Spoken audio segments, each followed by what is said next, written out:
श्रीगणेशाय नमः। अथ श्री कनकधारा स्तोत्र। अंगं हरिः पुलकभूषणमाश्रयन्ति भृङ्गाङ्गनेव मुकुलाभरणं तमालम् अङ्गीकृताखिलविभूतिरपाङ्गलीला माङ्गल्यदास्तु मम मङ्गलदेवतायाः। मुग्धा मुहुर्विदधति वदने मुरारेः प्रेमत्रपा प्रणिहितानि गतागतानि मालादृशोर्मधुकरीव महोत्पलेया सा मे श्रियं दिशतु सागरसम्भवायाः। विश्वामरेन्द्रपदवीभ्रमदानदक्षम् आनन्दहेतुरधिकं मुरविद्विषोऽपि ईशन्निषीदतु मयि क्षणमीक्षणार्धम्। इन्दीवरोदरसहोदरमिन्दिरायाः आमीलिताक्षमधिगम्य मुदा मुकुन्दम् आनन्दकन्दमनिमेषमनङ्गतन्त्रम् आकेकरस्थितकनीनिकपक्ष्मनेत्रम् भूत्यै भवेन्मम भुजङ्गशयाङ्गनायाः। बाहुवन्तरे मधुजितः स्त्रितकौस्तुभेया हारावलीव हरिनीलमयी विभाति कामप्रदा भगवतोऽपि कटाक्षमाला। कल्याणमावहतु मे कमलालयायाः। कालाम्बुदालिललितो रसिकैटभारेर्धाराधरे स्फुरति या तडिदङ्गनेव। मातुः समस्तजगतां महनीयमूर्तिर्भद्राणि मे दिशतु भार्गवनन्दनायाः। प्राप्तं पदं प्रथमतः किल यत्प्रभावान् माङ्गल्यभाजि मधुमाथिनि मन्मथेन मय्यापतेत्तदिह मन्थरमीक्षणार्धम्। मन्दालसं च मकरालयकन्यकायाः दद्याद्दयानुपवनो द्रविणाम्बुधाराम्। अस्मिन् किञ्चन विहङ्गशिशौ विषण्णे दुष्कर्म घर्ममपनीय चिराय दूरम्। नारायणप्रणयिनी नयनाम्बुवाहः इष्टाविशिष्टमतयोऽपि यया दयार्द्र दृष्ट्या त्रिविष्टपपदं सुलभं लभन्ते। दृष्टिः प्रहृष्टकमलोदरदीप्तिरिष्टाम् पुष्टिं कृषिष्ट मम पुष्करविष्टरायाः। गीर्देवतीति गरुडध्वजसुन्दरीति शाकम्भरीति शशिशेखरवल्लभेति सृष्टिस्थितिप्रलयकेलिषु संस्थितायै तस्यै नमस्त्रिभुवनैकगुरुस्तरुण्यै।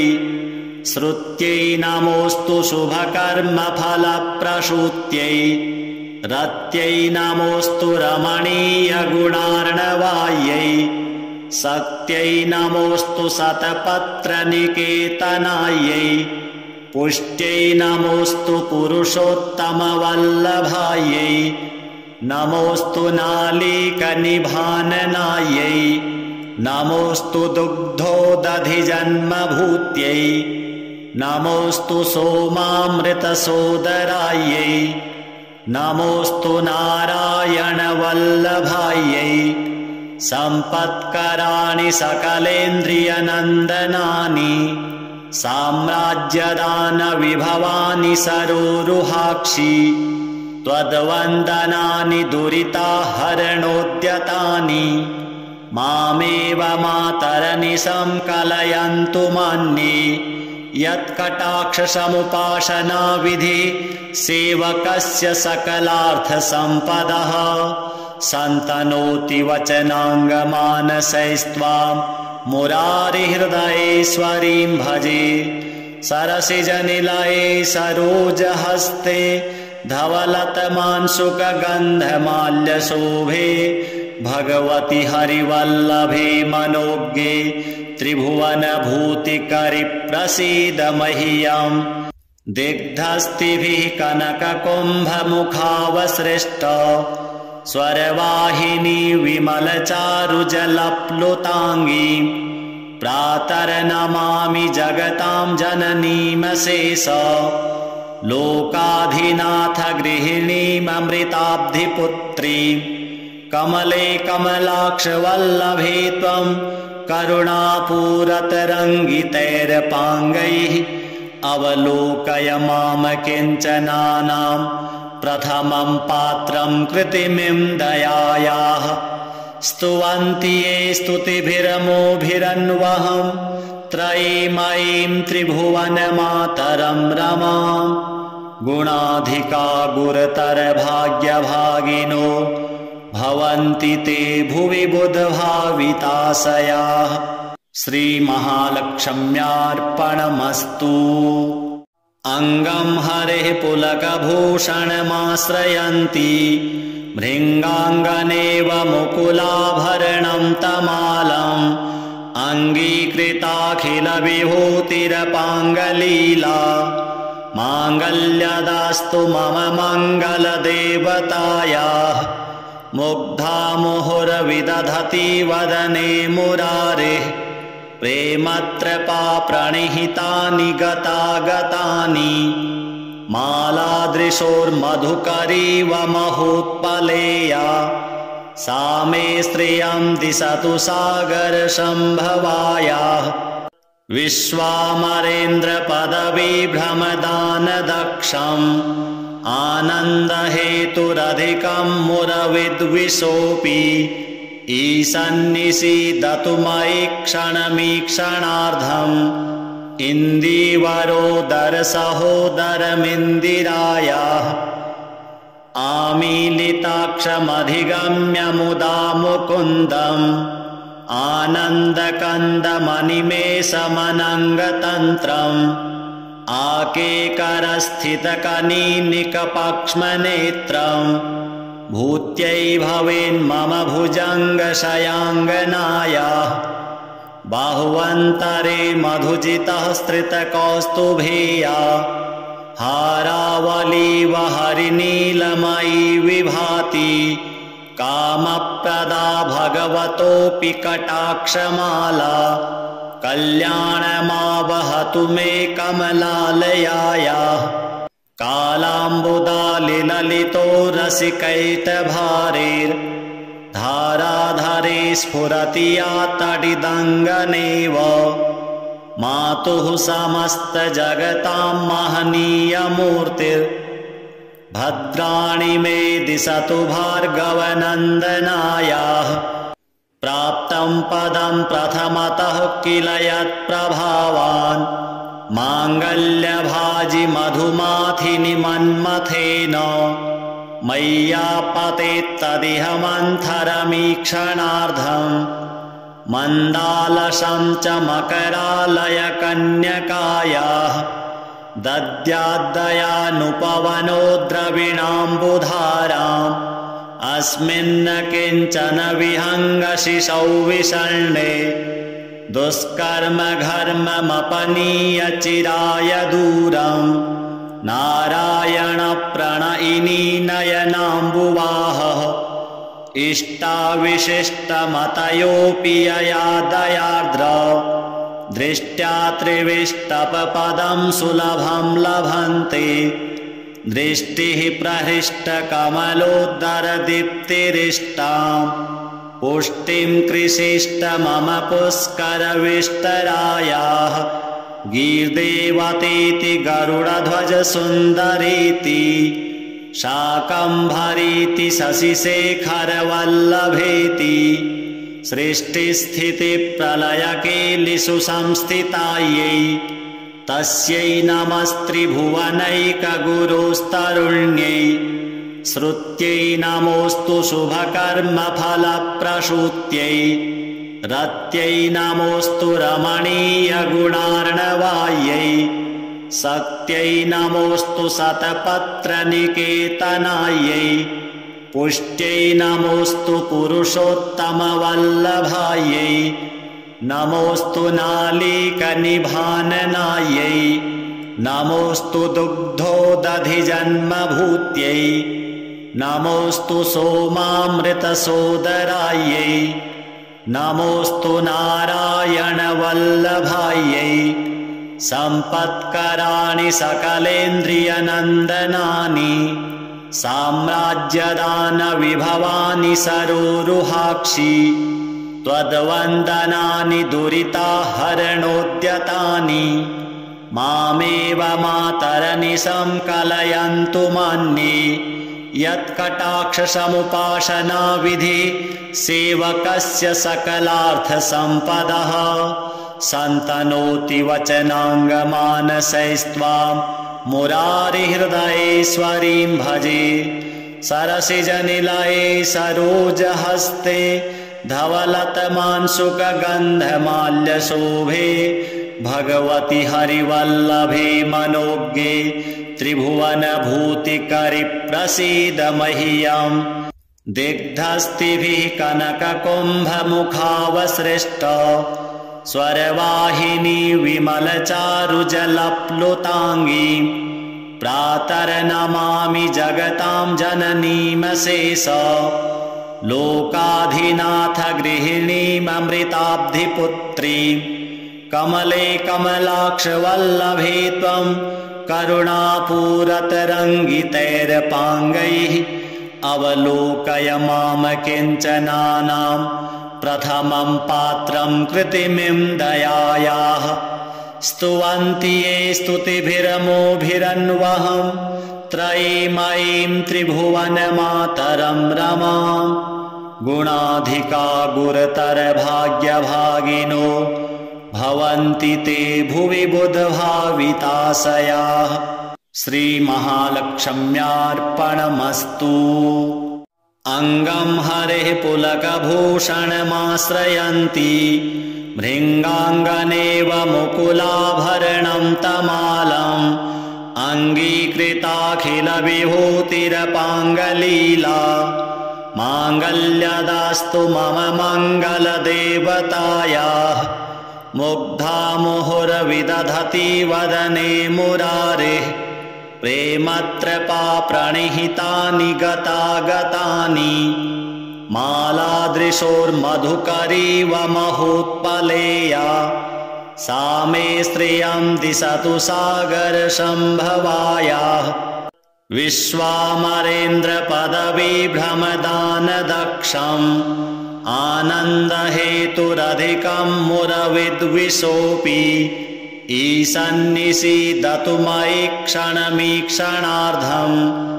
इन्दीवरोदरसहोदरमिन्दिरायाः आमीलिताक्षमधिगम्य मुदा मुकुन्दम् आनन्दकन्दमनिमेषमनङ्गतन्त्रम् आकेकरस्थितकनीनिकपक्ष्मनेत्रम् भूत्यै भवेन्मम भुजङ्गशयाङ्गनायाः बाहुवन्तरे मधुजितः स्त्रितकौस्तुभेया हारावलीव हरिनीलमयी विभाति कामप्रदा भगवतोऽपि कटाक्षमाला कल्याणमावहतु मे कमलालयायाः कालाम्बुदालिललितो रसिकैतभारेर्धाराधरे स्फुरति या तडिदङ्गनेव मातुः समस्तजगतां महनीयमूर्तिर्भद्राणि मे दिशतु भार्गवनन्दनायाः प्राप्तं पदं प्रथमतः किल यत्प्रभावान् माङ्गल्यभाजि मधुमाथिनि मन्मथेन मय्यापतेत्तदिह मन्थरमीक्षणार्धम् मन्दालसं च मकरालयकन्यकायाः दद्याद्दयानुपवनो द्रविणाम्बुधाराम् अस्मिन्न किञ्चन विहङ्गशिशौ विषण्णे दुष्कर्म घर्ममपनीय चिराय दूरम् नारायण प्रणयिनी नयनाम्बुवाहः इष्टाविशिष्टमतयोऽपि यया दयार्द्र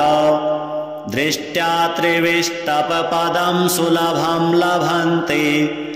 दृष्टिः प्रहृष्टकमलोद्धरदीप्तिरिष्टाम्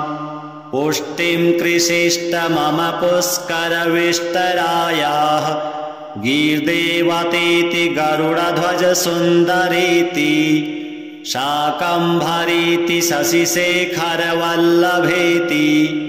सृष्टिस्थितिप्रलयकेलिषु संस्थितायै तस्यै नमस्त्रिभुवनैकगुरुस्तरुण्यै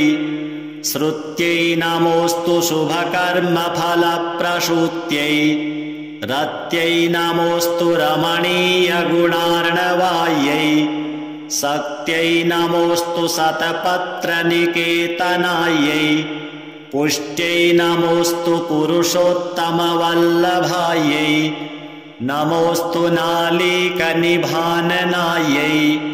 नमोऽस्तु दुग्धोदधिजन्मभूत्यै नमोऽस्तु सोमामृतसोदरायै नमोऽस्तु नारायणवल्लभायै सम्पत्कराणि सकलेन्द्रियनन्दनानि साम्राज्यदानविभवानि सरोरुहाक्षि त्वद्वन्दनानि दुरिताहरणोद्यतानि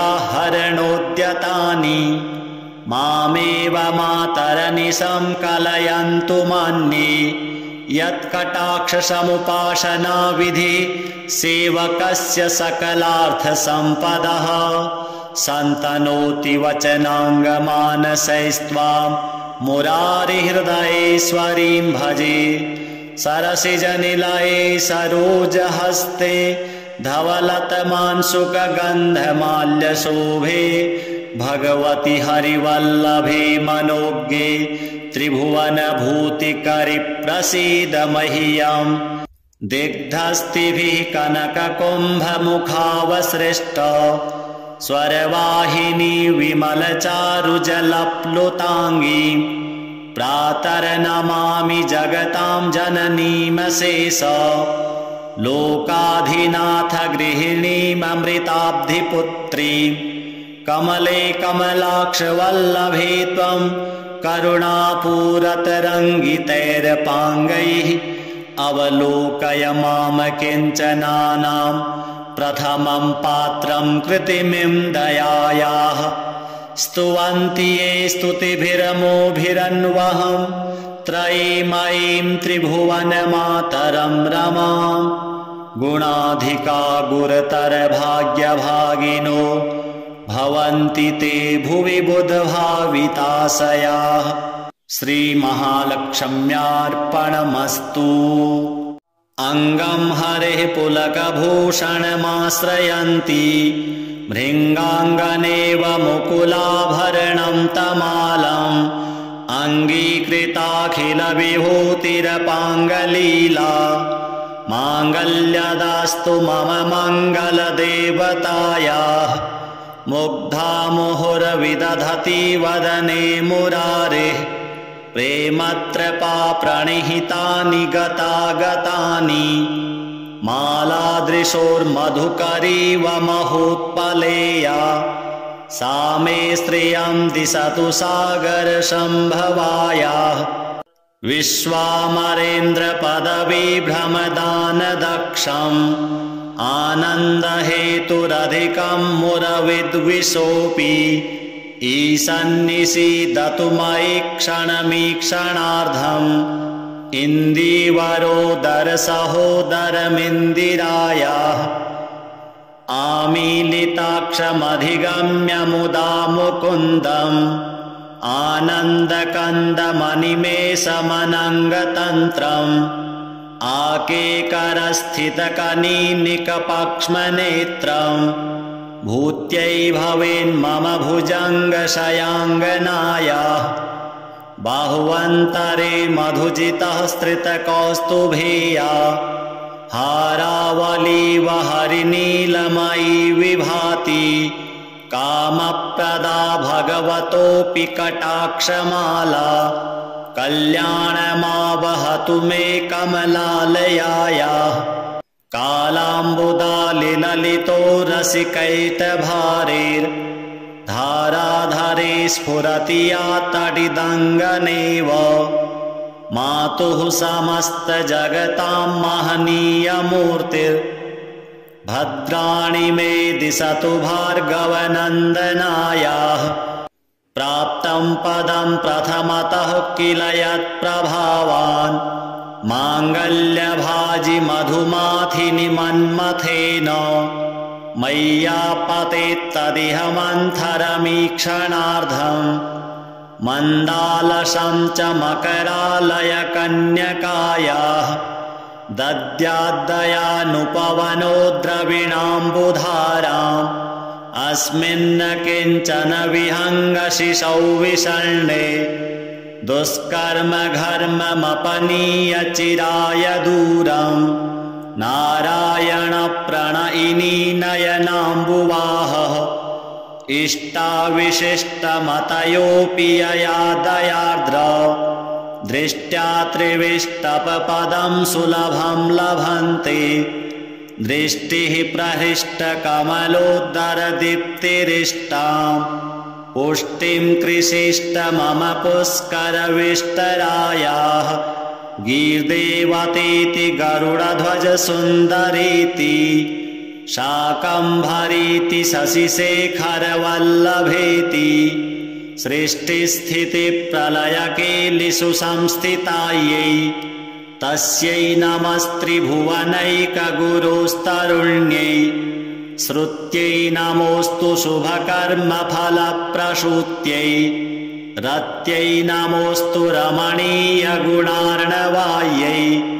शक्त्यै नमोऽस्तु शतपत्रनिकेतनायै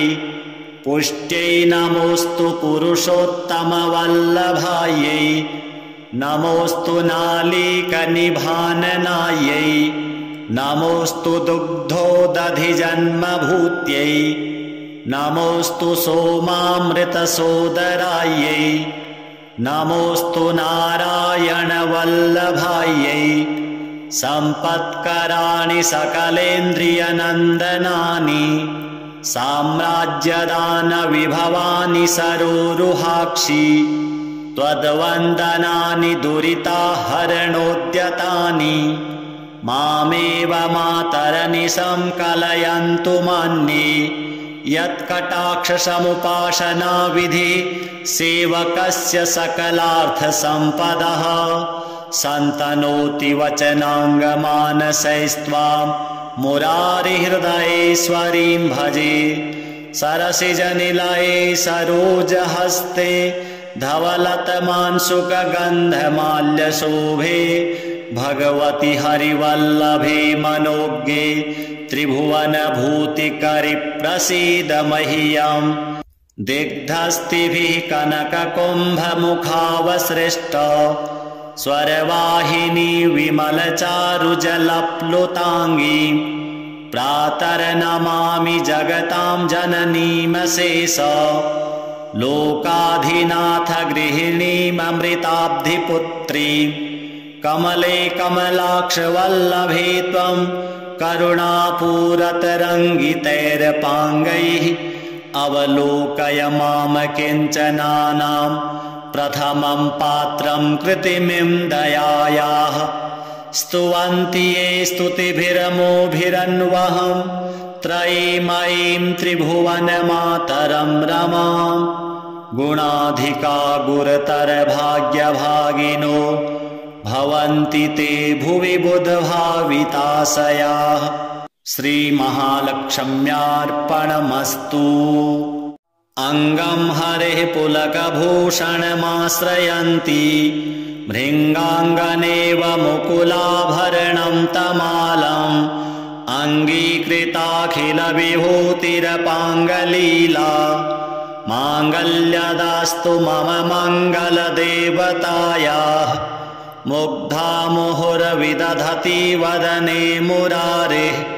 प्रेमत्रपा प्रणिहितानि गतागतानि मालादृशोर्मधुकरीव महोत्पलेया सा मे श्रियं दिशतु सागरसम्भवायाः विश्वामरेन्द्रपदविभ्रमदानदक्षम्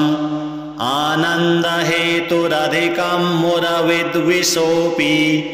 ईशन्निषीदतु मयि क्षणमीक्षणार्धम् इन्दीवरोदरसहोदरमिन्दिरायाः आमीलिताक्षमधिगम्य मुदा मुकुन्दम् आनन्दकन्दमनिमेषमनङ्गतन्त्रम्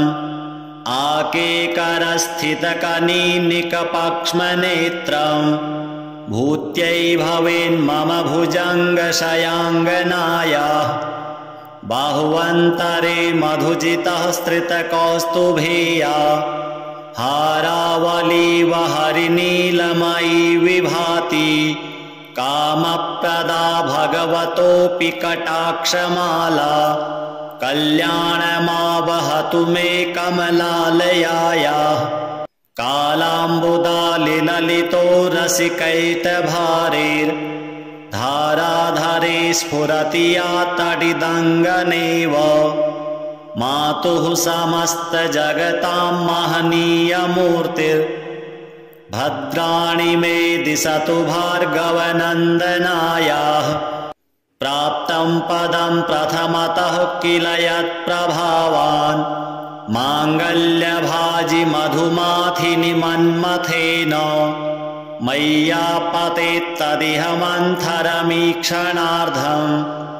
मन्दालसं च मकरालयकन्यकायाः दद्याद्दयानुपवनो द्रविणाम्बुधाराम् अस्मिन्न किञ्चन विहङ्गशिशौ विषण्णे दुष्कर्मघर्ममपनीय चिराय दूरम् नारायणप्रणयिनी नयनाम्बुवाहः इष्टाविशिष्टमतयोऽपि यया दयार्द्र दृष्ट्या त्रिविष्टपपदं सुलभं लभन्ते दृष्टिः प्रहृष्टकमलोदरदीप्तिरिष्टाम् पुष्टिं कृषिष्ट मम पुष्करविष्टरायाः गीर्देवतीति गरुडध्वजसुन्दरीति शाकम्भरीति शशिशेखरवल्लभेति सृष्टिस्थितिप्रलयकेलिषु संस्थितायै तस्यै नमस्त्रिभुवनैकगुरुस्तरुण्यै श्रुत्यै नमोऽस्तु शुभकर्मफलप्रसूत्यै रत्यै नमोऽस्तु रमणीयगुणार्णवायै शक्त्यै नमोऽस्तु शतपत्रनिकेतनायै पुष्ट्यै नमोऽस्तु पुरुषोत्तमवल्लभायै नमोऽस्तु नालीकनिभाननायै नमोऽस्तु दुग्धोदधिजन्मभूत्यै नमोऽस्तु सोमामृतसोदरायै नमोऽस्तु नारायणवल्लभायै सम्पत्कराणि सकलेन्द्रियनन्दनानि साम्राज्यदानविभवानि सरोरुहाक्षि त्वद्वन्दनानि दुरिताहरणोद्यतानि मामेव मातरनिशं कलयन्तु मन्ये यत्कटाक्षसमुपासनाविधि सेवकस्य सकलार्थसम्पदः सन्तनोति वचनाङ्गमानसैस्त्वां मुरारिहृदयेश्वरीं भजे सरसिजनिलये सरोजहस्ते धवलतमांशुकगन्धमाल्यशोभे भगवति हरिवल्लभे मनोज्ञे त्रिभुवनभूतिकरि प्रसीद मह्यम् दिग्धस्तिभिः कनककुम्भमुखावसृष्ट स्वरवाहिनी विमलचारुजलप्लुताङ्गी प्रातर्नमामि जगतां जननीमशेष लोकाधिनाथ गृहिणीममृताब्धिपुत्रीं कमले कमलाक्षवल्लभे त्वं करुणापूरतरङ्गितैरपाङ्गैः अवलोकय मां किञ्चनानां प्रथमं पात्रं कृतिमिं दयायाः स्तुवन्ति ये स्तुतिभिरमोभिरन्वहं त्रयीमयीं त्रिभुवनमातरं रमां गुणाधिका गुरुतरभाग्यभागिनो भवन्ति ते भुवि बुधभाविताशयाः श्रीमहालक्ष्म्यार्पणमस्तु। अङ्गं हरेः पुलकभूषणमाश्रयन्ति भृङ्गाङ्गनेव मुकुलाभरणं तमालम् अङ्गीकृताखिलविभूतिरपाङ्गलीला माङ्गल्यदास्तु मम मङ्गलदेवतायाः मुग्धा मुहुर्विदधति वदने मुरारेः प्रेमत्रपा प्रणिहितानि गतागतानि मालादृशोर्मधुकरीव महोत्पलेया सा मे श्रियं दिशतु सागरसम्भवायाः विश्वामरेन्द्रपदविभ्रमदानदक्षम् आनन्दहेतुरधिकं मुरविद्विषोऽपि ईशन्निषीदतु मयि क्षणमीक्षणार्धम् इन्दीवरोदरसहोदरमिन्दिरायाः आमीलिताक्षमधिगम्य मुदा मुकुन्दम् आनन्दकन्दमनिमेषमनङ्गतन्त्रम् आकेकरस्थितकनीनिकपक्ष्मनेत्रम् भूत्यै भवेन्मम भुजङ्गशयाङ्गनायाः बाहुवन्तरे मधुजितः स्त्रितकौस्तुभेया हारावलीव हरिनीलमयी विभाति कामप्रदा भगवतोऽपि कटाक्षमाला कल्याणमावहतु मे कमलालयायाः कालाम्बुदालिललितो रसिकैतभारेर्धाराधरे स्फुरति या तडिदङ्गनेव मातुः समस्तजगतां महनीयमूर्तिर्भद्राणि मे दिशतु भार्गवनन्दनायाः प्राप्तं पदं प्रथमतः किल यत्प्रभावान् माङ्गल्यभाजि मधुमाथिनि मन्मथेन मय्यापतेत्तदिह मन्थरमीक्षणार्धम् मन्दालसं च मकरालयकन्यकायाः दद्याद्दयानुपवनो द्रविणाम्बुधाराम् अस्मिन् किञ्चन विहङ्गशिशौ विषण्णे दुष्कर्मघर्ममपनीय चिराय दूरम् नारायणप्रणयिनी नयनाम्बुवाहः इष्टाविशिष्टमतयोऽपि यया दयार्द्र दृष्ट्या त्रिविष्टपपदं सुलभं लभन्ते दृष्टिः प्रहृष्टकमलोदरदीप्तिरिष्टां पुष्टिं कृषिष्ट मम पुष्करविष्टरायाः गीर्देवतीति गरुडध्वजसुन्दरीति शाकम्भरीति शशिशेखरवल्लभेति सृष्टिस्थितिप्रलयकेलिषु संस्थितायै तस्यै नमस्त्रिभुवनैकगुरोस्तरुण्यै श्रुत्यै नमोऽस्तु शुभकर्मफलप्रसूत्यै रत्यै नमोऽस्तु रमणीयगुणार्णवायै शक्त्यै नमोऽस्तु शतपत्रनिकेतनायै पुष्ट्यै नमोऽस्तु पुरुषोत्तमवल्लभायै नमोऽस्तु नालीकनिभाननायै नमोऽस्तु दुग्धोदधिजन्मभूत्यै नमोऽस्तु सोमामृतसोदरायै नमोऽस्तु नारायणवल्लभायै सम्पत्कराणि सकलेन्द्रियनन्दनानि साम्राज्यदानविभवानि सरोरुहाक्षि त्वद्वन्दनानि दुरिताहरणोद्यतानि मामेव मातरनिशं कलयन्तु मन्ये यत्कटाक्षसमुपासनाविधि सेवकस्य सकलार्थसम्पदः सन्तनोति वचनाङ्गमानसैस्त्वां मुरारिहृदयेश्वरीं भजे सरसिजनिलये सरोजहस्ते धवलतमांशुकगन्धमाल्यशोभे भगवति हरिवल्लभे मनोज्ञे त्रिभुवनभूतिकरि प्रसीद मह्यम् दिग्धस्तिभिः कनककुम्भमुखावसृष्ट स्वरवाहिनी विमलचारुजलप्लुताङ्गी प्रातर्नमामि जगतां जननीमशेष लोकाधिनाथ गृहिणीममृताब्धिपुत्री कमले कमलाक्षवल्लभे त्वं करुणापूरतरङ्गितैरपाङ्गैः अवलोकय मां किञ्चनानां प्रथमं पात्रं कृतिमिं दयायाः स्तुवन्ति ये स्तुतिभिरमोभिरन्वहं त्रयीमयीं त्रिभुवनमातरं रमां गुणाधिका गुरुतरभाग्यभागिनो भवन्ति ते भुवि बुधभाविताशयाः श्रीमहालक्ष्म्यार्पणमस्तु।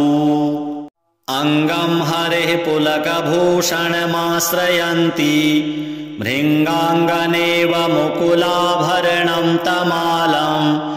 अङ्गीकृताखिलविभूतिरपाङ्गलीला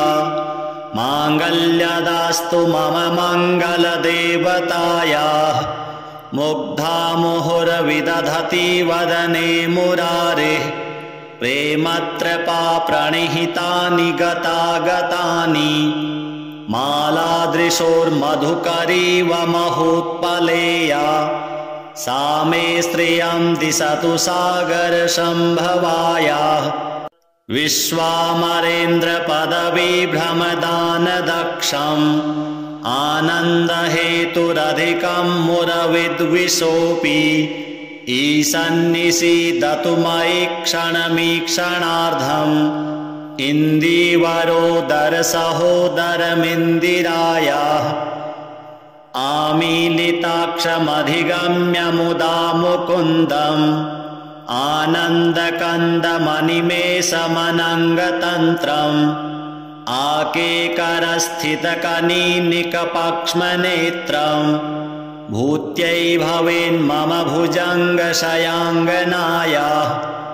बाहुवन्तरे मधुजितः स्त्रितकौस्तुभेया हारावलीव हरिनीलमयी विभाति कामप्रदा भगवतोऽपि कटाक्षमाला कल्याणमावहतु मे कमलालयायाः कालाम्बुदालिललितो रसिकैतभारेर्धाराधरे स्फुरति या तडिदङ्गनेव मातुः समस्तजगतां महनीयमूर्तिर्भद्राणि मे दिशतु भार्गवनन्दनायाः प्राप्तं पदं प्रथमतः किल यत्प्रभावान् माङ्गल्यभाजि मधुमाथिनि मन्मथेन मय्यापतेत्तदिह मन्थरमीक्षणार्धम् मन्दालसं च मकरालयकन्यकायाः दद्याद्दयानुपवनो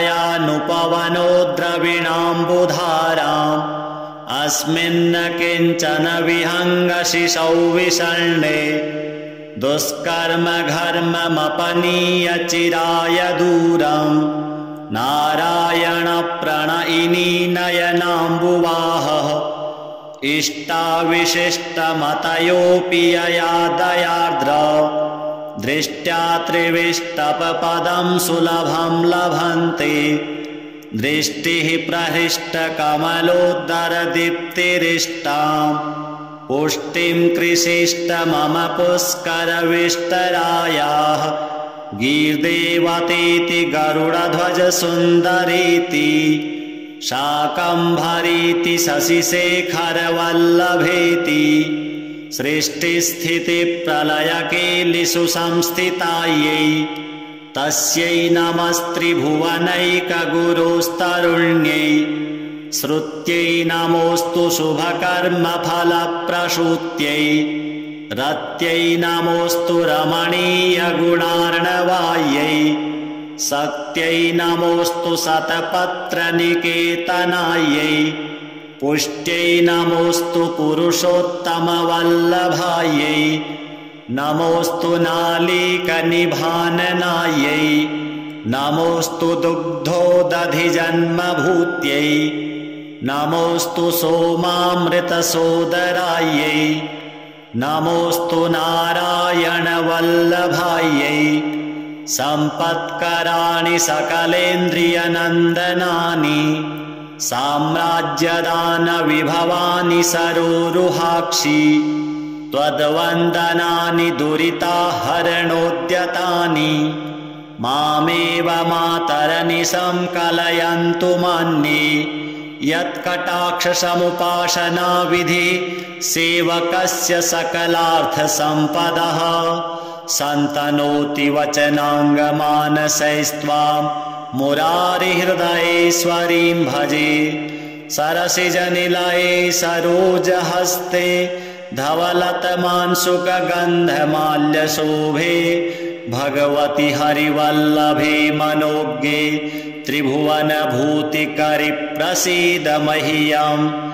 दिग्धस्तिभिः कनककुम्भमुखावसृष्ट स्वरवाहिनी विमलचारुजलप्लुताङ्गी प्रातर्नमामि जगतां जननीमशेष लोकाधिनाथ गृहिणीममृताब्धिपुत्री कमले कमलाक्षवल्लभे त्वं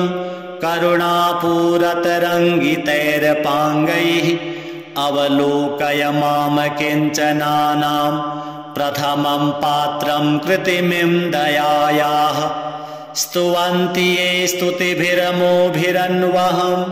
त्रयीमयीं त्रिभुवनमातरं रमां गुणाधिका गुरुतरभाग्यभागिनो भवन्ति ते भुवि बुधभाविताशयाः श्रीमहालक्ष्म्यार्पणमस्तु। अङ्गं हरेः पुलकभूषणमाश्रयन्ति भृङ्गाङ्गनेव मुकुलाभरणं तमालम् अङ्गीकृताखिलविभूतिरपाङ्गलीला माङ्गल्यदास्तु मम मङ्गलदेवतायाः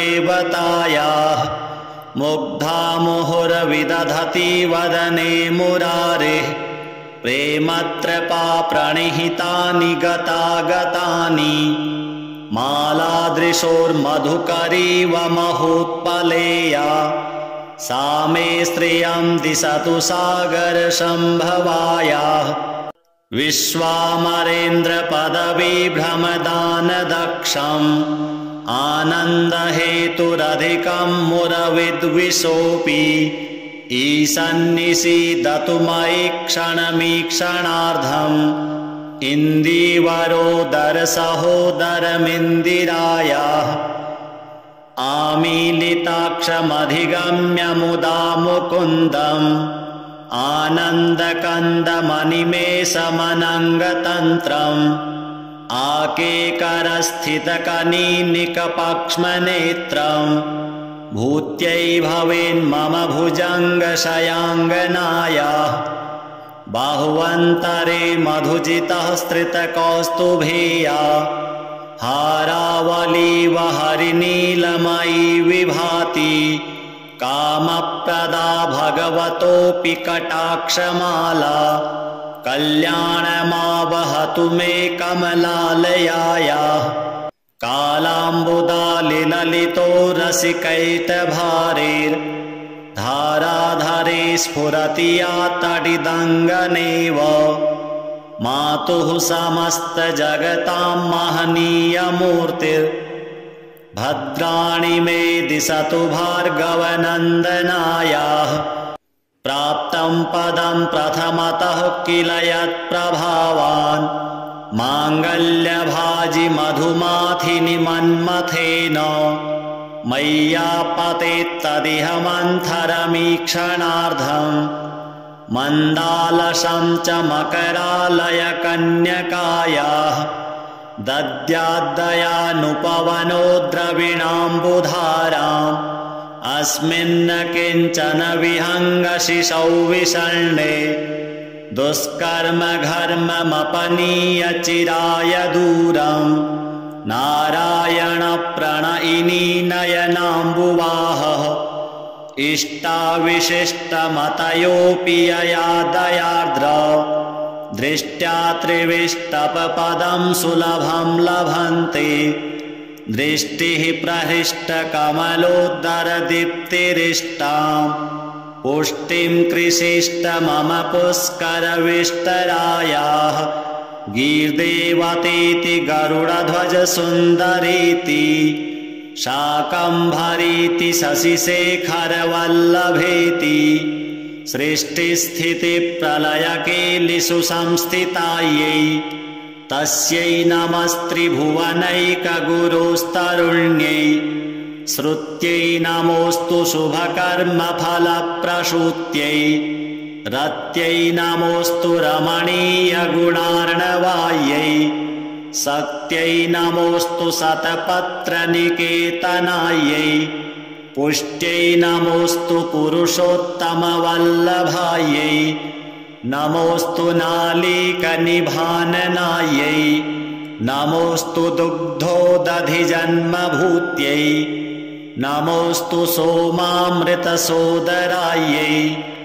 नमोऽस्तु नारायणवल्लभायै सम्पत्कराणि सकलेन्द्रियनन्दनानि साम्राज्यदानविभवानि सरोरुहाक्षि त्वद्वन्दनानि दुरिताहरणोद्यतानि मामेव मातरनिशं कलयन्तु मन्ये यत्कटाक्षसमुपासना विधि सेवकस्य सकलार्थसम्पदः सन्तनोति वचनाङ्गमानसैस्त्वां मुरारिहृदयेश्वरीं भजे सरसिजनिलये सरोजहस्ते धवलतमांशुकगन्धमाल्यशोभे भगवति हरिवल्लभे मनोज्ञे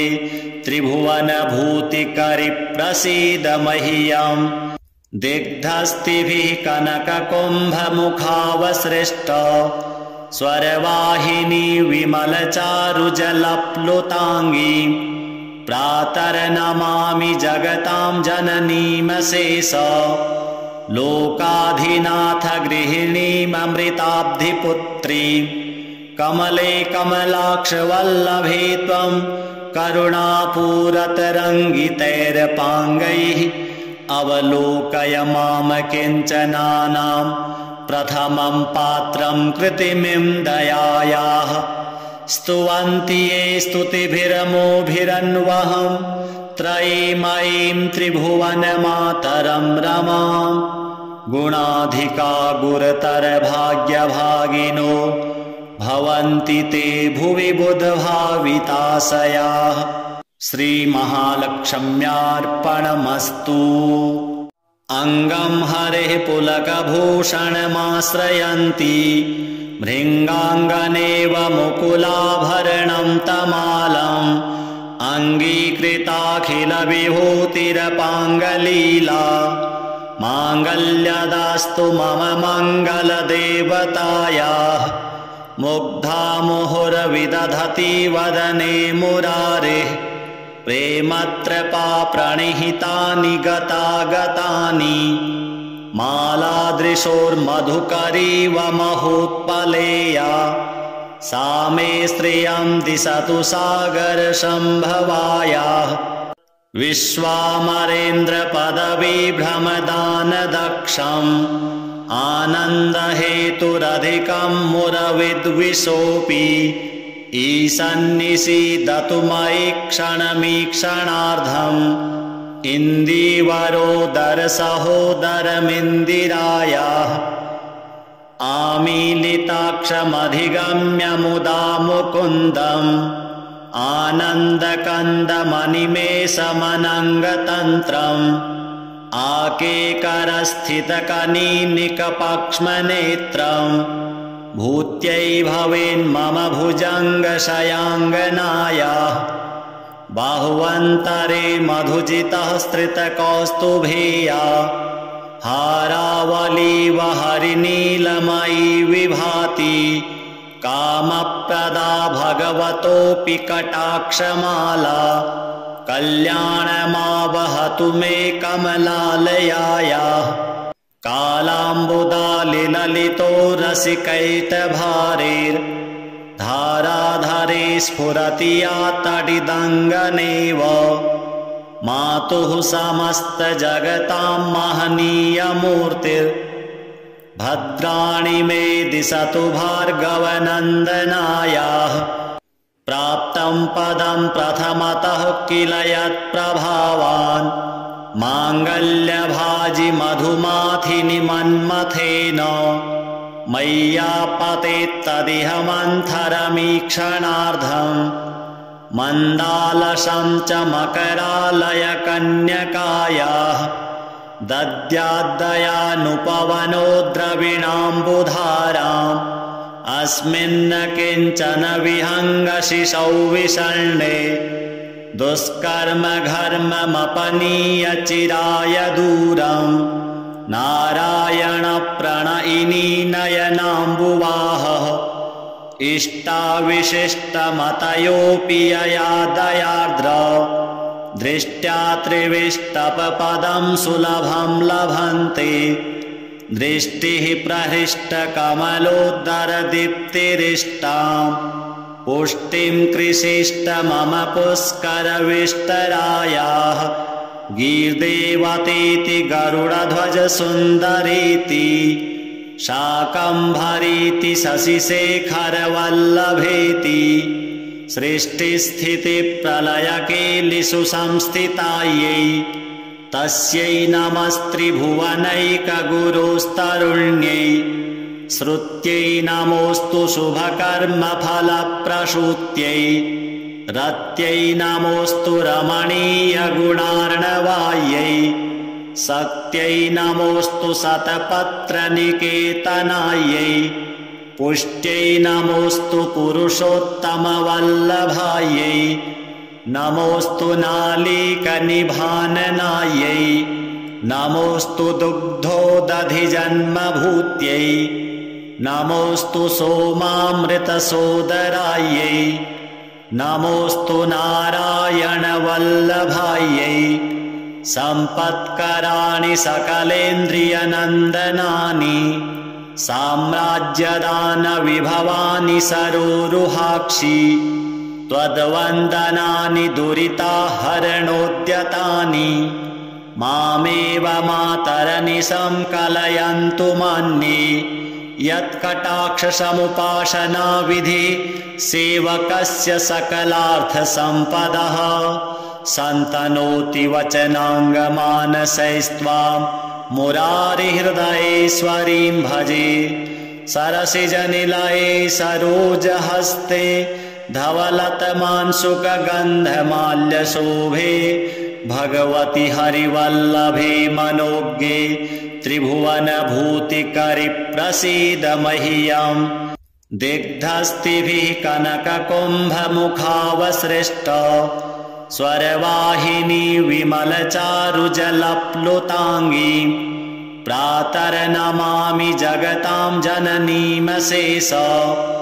लोकाधिनाथ गृहिणीममृताब्धिपुत्री कमले कमलाक्षवल्लभे त्वं करुणापूरतरङ्गितैरपाङ्गैः अवलोकय माम किञ्चनानां प्रथमं पात्रं कृतिमिं दयायाः स्तुवन्ति ये स्तुतिभिरमोभिरन्वहं त्रयीमयीं त्रिभुवनमातरं रमां गुणाधिका गुरुतर भाग्यभागिनो भवन्ति ते भुवि बुधभाविताशयाः। श्रीमहालक्ष्म्यार्पणमस्तु।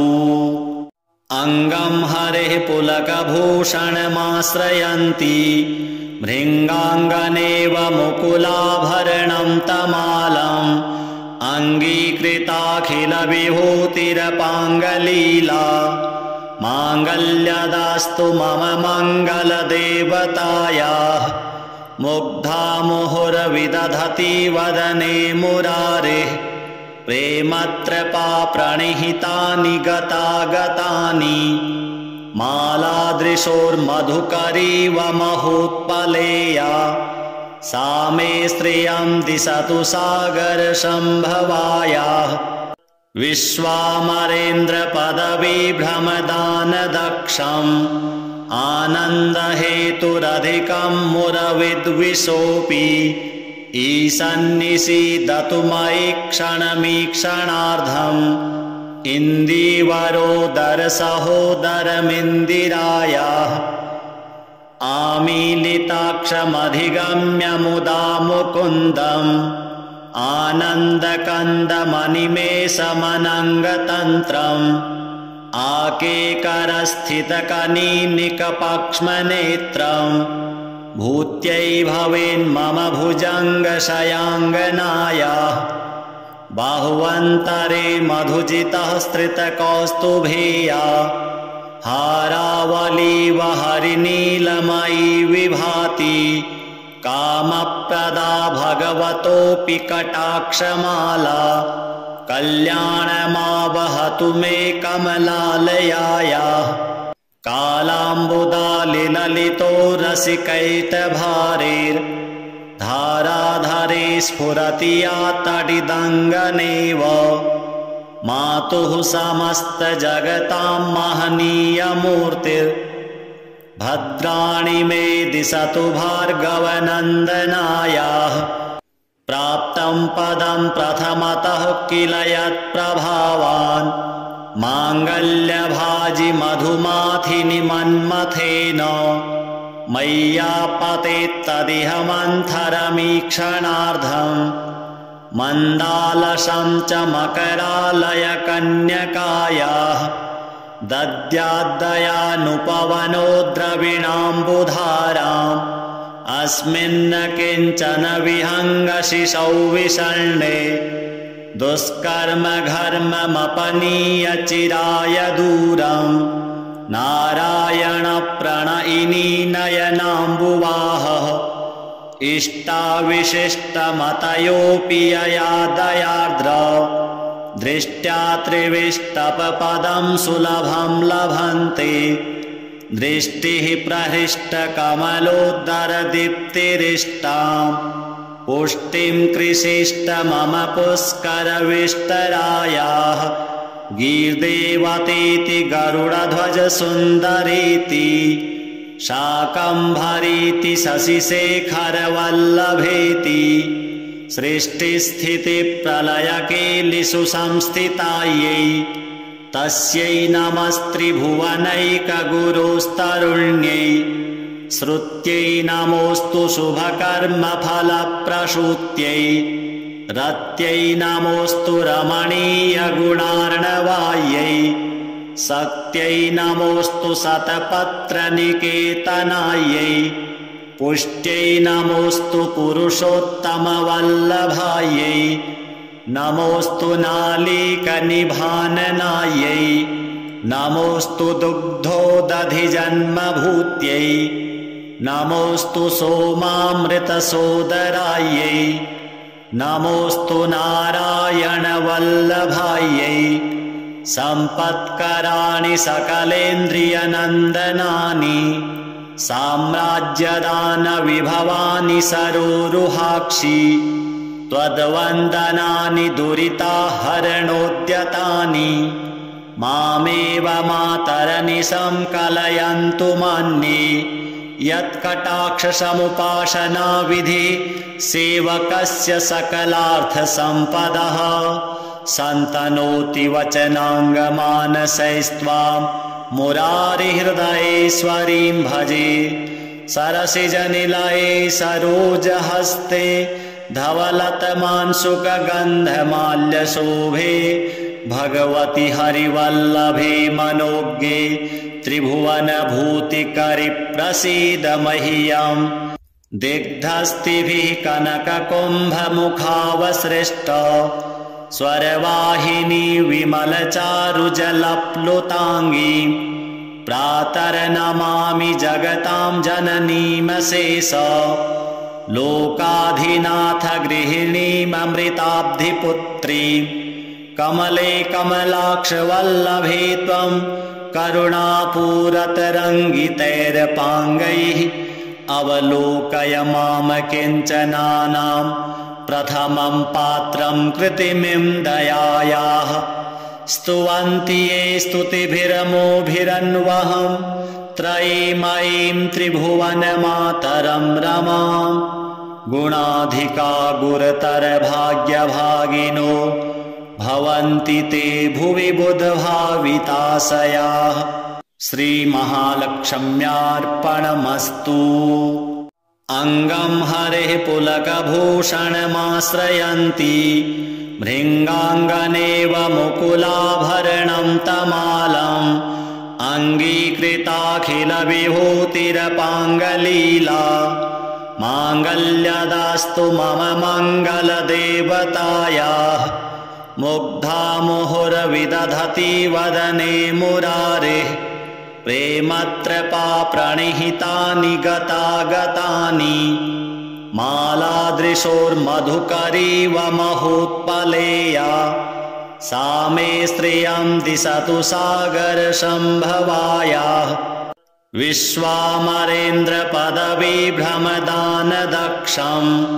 आनन्दहेतुरधिकं मुरविद्विषोऽपि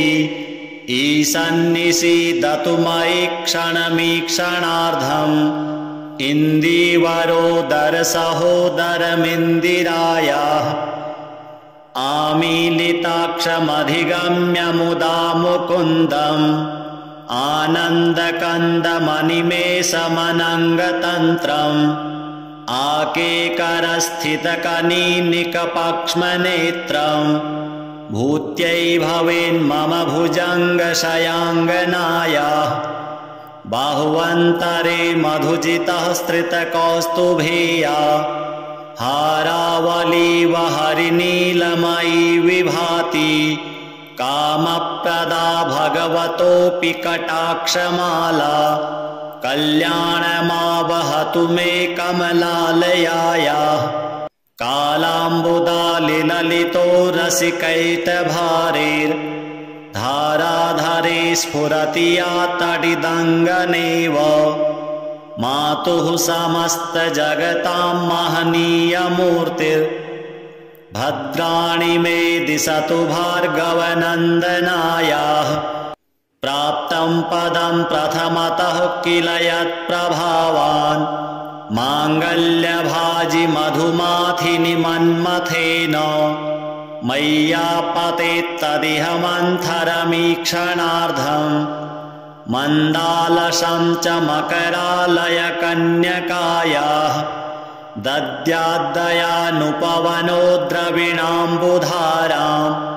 अस्मिन्न किञ्चन विहङ्गशिशौ विषण्णे दुष्कर्मघर्ममपनीय चिराय दूरम् नारायणप्रणयिनी नयनाम्बुवाहः इष्टाविशिष्टमतयोऽपि यया दयार्द्र दृष्ट्या त्रिविष्टपपदं सुलभं लभन्ते दृष्टिः प्रहृष्टकमलोदरदीप्तिरिष्टां पुष्टिं कृषिष्ट मम पुष्करविष्टरायाः गीर्देवतीति गरुडध्वजसुन्दरीति शाकम्भरीति शशिशेखरवल्लभेति सृष्टिस्थितिप्रलयकेलिषु संस्थितायै तस्यै नमस्त्रिभुवनैकगुरुस्तरुण्यै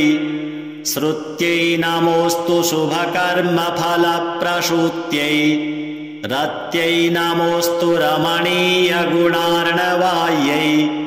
शक्त्यै नमोऽस्तु शतपत्रनिकेतनायै पुष्ट्यै नमोऽस्तु पुरुषोत्तमवल्लभायै नमोऽस्तु नालीकनिभाननायै नमोऽस्तु दुग्धोदधिजन्मभूत्यै नमोऽस्तु सोमामृतसोदरायै नमोऽस्तु नारायणवल्लभायै सम्पत्कराणि सकलेन्द्रियनन्दनानि साम्राज्यदानविभवानि सरोरुहाक्षि त्वद्वन्दनानि दुरिताहरणोद्यतानि मामेव मातरनिशं कलयन्तु मान्ये यत्कटाक्षसमुपासनाविधि सेवकस्य सकलार्थसम्पदः